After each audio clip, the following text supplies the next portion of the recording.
నమస్తే, నేను Vamshi. Welcome to special drive. ప్రపంచాన్నే షాక్ కు గురి చేసింది అహ్మదాబాద్ ఫ్లైట్ క్రాష్.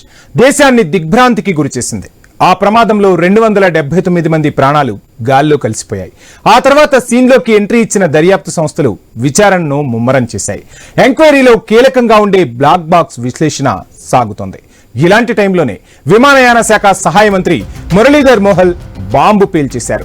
దర్యాప్తు కూడా కుట్రకోణంలో జరుగుతోందని కమెంట్ ఇచ్చేశారు. ఇప్పుడు ఇదే సంచలనంగా మారింది. మంత్రి ఆ కమెంట్ ఏ ఉద్దేశంతో చేశారు? దాదాపు 20 రోజుల తర్వాత ఎందుకు కుట్రకోణమన్నారు మంత్రి? ఏమైనా రహస్యం దాగుందా అన్న అనుమానాలు కలుగుతున్నాయి.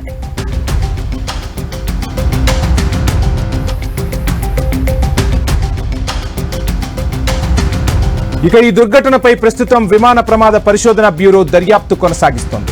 కుట్రకోణంలో కూడా దర్యాప్తు సాగిస్తున్నట్లు పౌర విమానయాన శాఖ ప్రకటించిన తర్వాత సీన్ ఒక్కసారిగా మారిపోయింది. ఎయిర్ ఇండియా విమానం నుంచి స్వాధీనం చేసుకున్న బ్లాక్ బాక్స్ నుంచి డేటా సేకరణ ఎక్కడి వరకు వచ్చింది?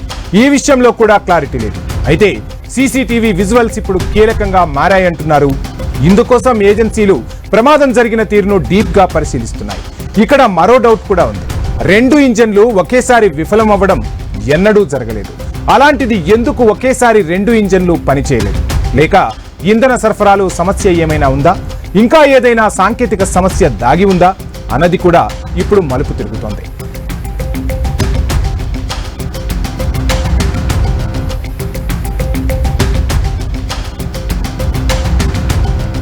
ఇక బ్లాక్ బాక్స్ లోని కాక్పిట్ వాయిస్ రికార్డుల్లో పైలట్ల మాటలు రికార్డ్ అవుతాయి. ఆ వివరాలు రావడానికి మరో 3 నెలల సమయం పడుతుంది. బ్లాక్ బాక్స్ సమాచారం రాకముందు ఏది మాట్లాడినా తొందరపాటే అవుతోందంటున్నారు నిపుణులు.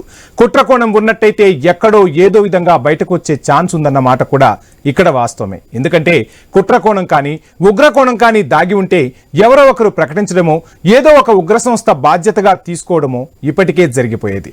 అలాంటిది ఏదీ లేకపోయినా మంత్రి మాత్రం కుట్రకోణం అంటూ కమెంట్ చేయడమే ఇప్పుడు పెద్ద చర్చగా మారింది.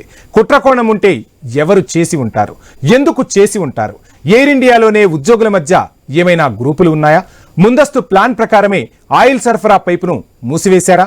ఆయిల్ మూసివేయడం వల్లనే ఇంజన్లు నిలిచిపోయాయా? ఇక్కడే ఏదైనా కుట్రకోణం దాగి ఉందా అన్నదే ఇప్పుడు చర్చ.